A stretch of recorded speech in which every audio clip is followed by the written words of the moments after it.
이 영상을 만들 생각은 없었습니다. 이미 댓글에 많은 분이 왜 아메리카 원주민들은 이 좋은 땅을 두고 아무것도 할 수 없었는지 잘 설명해 놓았기 때문입니다. 그럼에도 미국은 지리적으로 어떤 축복을 타고났을까라는 영상을 올린 지 2주가 지나도록 원주민이 문명을 이루지 못한 이유가 궁금하다는 댓글이 꽤 많습니다. 이 중에서 일부는 우연한 환경 덕이라면 원주민들은 왜 세계 최강이 되지 못했느냐며 환경보단 미국인들의 청교도 정신과 개척 정신 덕이라고 확신하기도 합니다. 그래서 이번 영상에선 이 부분을 조금 보충할까 합니다.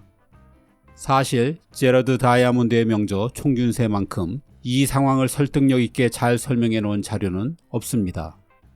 왜 어떤 민족은 다른 민족에게 지배를 당해야 했을까라는 질문에 답하기 위해 쓴 책이니까요. 저 역시 이를 바탕으로 하되 이해가 좀 더 쉬워지도록 약간의 살만을 붙여볼까 합니다.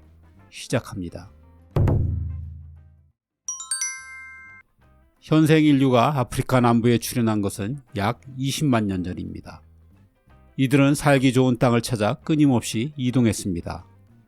그러다가 약 10만 년 전에 일단의 무리가 아프리카를 벗어나 유라시아 대륙에 이르렀습니다. 그리고 이들은 곧 두 개의 큰 집단으로 분화했습니다. 이 중 하나는 유럽으로 향했고 또 하나는 아시아로 이동했죠. 아시아로 간 사람 중엔 끝없이 동쪽으로 가다가 시베리아 툰드라 지역에 정착하기도 했습니다. 바로 이 사람들 중에 일부가 사냥감을 뒤쫓다가 베링 해협을 건너게 됩니다. 홍적세 빙하기의 막바지쯤이라 해수면이 지금보다 100m 이상 낮은 덕입니다. 그리고 12,000년 전에 빙하기가 끝나 베링 해협이 바다에 묻히면서 아메리카 대륙으로 건너간 사람들은 세상으로부터 고립되게 됩니다. 이들이 우리가 흔히 인디언, 지금은 아메리카 원주민이라고 부르는 이 영상의 주인공들입니다. 이 시기 지구상의 모든 인류는 대륙 어디랄 것도 없이 석기 시대에 살고 있었습니다. 그리고 기원 후 15세기 말로 세월을 한참 건너뜁니다.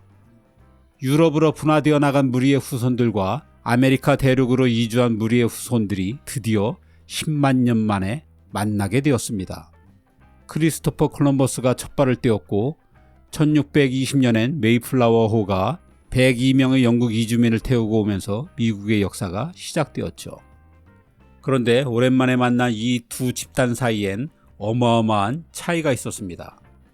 미국의 원주민들은 여전히 석기시대에 살고 있었고 유럽에서 온 사람들은 총과 균과 새를 가지고 있었던 것입니다. 도저히 상대가 될 수 없었죠. 12,000년 동안 유럽과 아메리카 대륙엔 어떤 일이 있었기에 이처럼 발전 속도가 차이가 난 것일까요? 어떤 대륙을 막론하고 인간이 고대 시대의 문명을 이루려면 가장 먼저 해야 할 게 있습니다. 일단 먹고 사는 문제를 해결해야 하는 거죠. 그런데 이것만으로는 한참 부족합니다. 문명까지 가기 위해선 바로 농업혁명을 일으켜 잉여 생산물을 만들어내야 합니다. 그래야만 누군가는 농사에 매달리지 않고 그 시간에 칼과 총과 문자와 정치 조직을 만들 수 있기 때문입니다. 그럼 잉여 농산물을 만들기 위해 필요한 게 무엇일까요? 기본적으로 세 가지가 갖춰져야 합니다. 우선 물입니다. 세계 4대 문명 발상지가 모두 커다란 강을 끼고 있는 이유가 바로 이것이지요. 강은 농사에 필요한 물도 되지만 범람을 통해 인간에게 비옥한 땅을 만들어줍니다. 미국은 지리적으로 어떤 축복을 타고났을까라는 영상에서 말씀드린 것처럼 미국이야말로 농사를 짓기 위한 최고의 강과 최적의 땅을 가진 나라죠. 그런데 물만 있어서는 안 됩니다. 두 번째 필요한 게 그 비옥한 땅에 심어야 할 농작물입니다. 이게 유라시아와 아메리카 대륙의 발전 차이를 만든 첫 번째 요인입니다. 유라시아엔 밀, 보리, 쌀 등 인간에게 꼭 필요한 중요 작물이 모두 있었습니다. 4대 문명지인 나일, 티그리스 유프라테스, 인더스, 황하 유역에서 어김없이 이 작물들이 발견되지요. 이 덕에 인간은 비로소 수렵 채집에서 벗어나 농경 생활을 통해 빠르게 국가를 만들 수 있었습니다. 그런데 미국의 중요한 강들인 미시시피나 콜로라도 유역엔 이런 작물들이 전혀 없었습니다.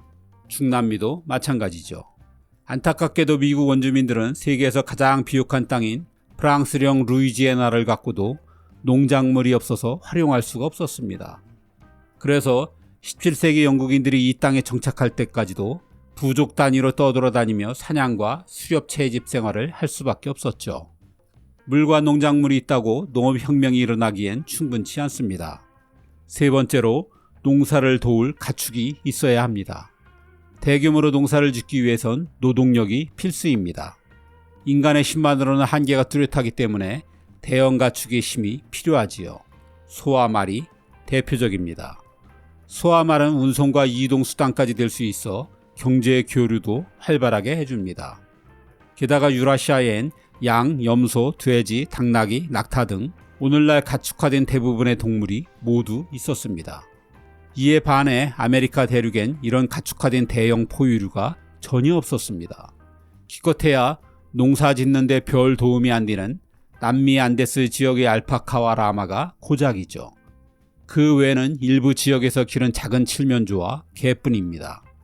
그래서 남미 원주민들은 만성적인 동물성 단백질의 부족에 시달렸습니다. 논란의 여지가 있지만 아지텍의 식인문화가 이를 해결하기 위한 것이라는 설이 있을 정도입니다.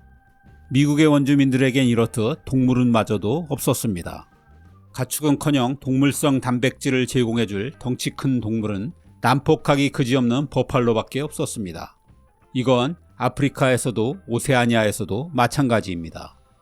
동물의 왕국이라는 아프리카에 가축이 거의 없었다는 건 사실 의외의 일이긴 합니다.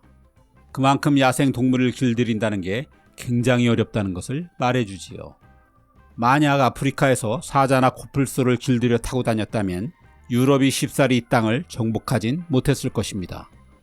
마찬가지로 미국 원주민이 버팔로를 타고 말을 탄 미국 기병을 상대했다면 어땠을까요?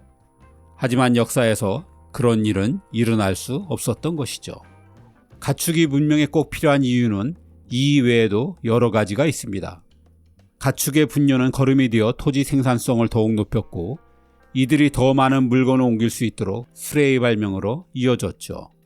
하지만 유라시아 외의 대륙에선 무거운 짐을 끌 가축 자체가 없었으니 바퀴의 발명은 생각조차 할 수 없었습니다. 무엇보다 가축이 유럽인들을 위에 서게 한 결정적인 요소는 아무도 생각지 못한 병균입니다. 유라시아에서는 오랜 세월 소, 돼지, 양, 염소 등과 한 집에서 지내왔습니다. 그러면서 인간과 동물은 서로 바이러스를 주고받으며 내성을 키워왔습니다. 예를 들어 홍역과 혈액은 소에서, 인플루엔자는 돼지에서, 천연두는 낙타에서 비롯되었죠.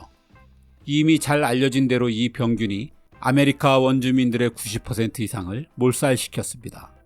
반면 가축과 지내지 못한 원주민들은 유럽인들에게 아무 병균도 옮길 수 없었죠. 이런 현상은 아메리카에서뿐 아니라 아프리카와 호주 대륙에서도 똑같이 반복되었습니다. 유라시아가 다른 대륙보다 타고난 또 다른 유리한 점은 동서로 길게 뻗어 있다는 점입니다. 이건 위도가 비슷해 별도로 기후에 적응할 필요가 없다는 뜻입니다. 이 덕에 아시아에서 길들인 닭과 우크라이나의 말, 비옥한 초승달 지역의 양, 염소, 소, 밀, 보리가 순식간에 동서양으로 퍼져나갈 수 있었습니다. 하지만 다른 대륙은 사정이 전혀 달랐죠. 아메리카 대륙만 해도 세로로 길쭉해 북극에서 남극의 양극단을 달리고 있습니다.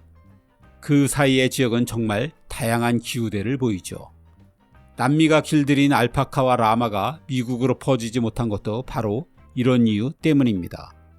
어쩌면 수천 년 전에 멕시코와 페루에서 각각 진화한 옥수수와 감자가 좀 더 일찍 미국 땅에 전해졌다면 지금 미국 원주민의 운명은 달라졌을지도 모릅니다. 옥수수와 감자로 잉여농산물을 만들어낸 멕시코와 페루에서 아즈텍과 잉카 문명이 탄생한 것처럼 말입니다.